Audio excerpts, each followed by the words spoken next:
Now, a weather update from the 4-Zone Weather Team, sponsored by Carradine Shaw.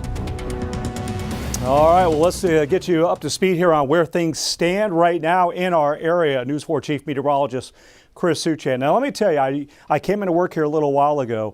The roads are really in pretty good shape on my drive. I came down from 281, then to 410 by the airport into 410 here in Babcock, where News 4 is located. I will say that I noticed the bridges and overpasses, which had a lot more ice early in the day.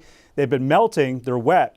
So as we get closer to sunset and the temperature then is going to be dropping tonight, those will be areas of a little bit of iciness for evening travel into tonight.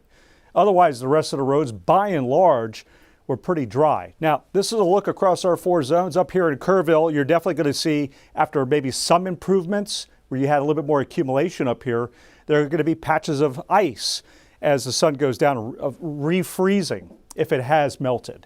That's an area for sure that we're going to have some slippery travel tonight into tomorrow morning. Here you can see Gonzales right there, some dry pavement there in downtown. Uvalde looking pretty good here on Highway 90, and you can see that sunshine. And then here in San Antonio, we are getting some breaks now of some sun trying to move in. Temperatures 29. So this is the way it looks with visible satellite and the temperatures. And you can see now how we're starting to get more in the way of breaks of sunshine moving into Bexar County. So for the next hour, hour and a half while we have that, we will see some pretty significant improvements here as the sun goes to work on some of the sort of residual pockets of a little bit of ice that we do have in terms of raising that temperature.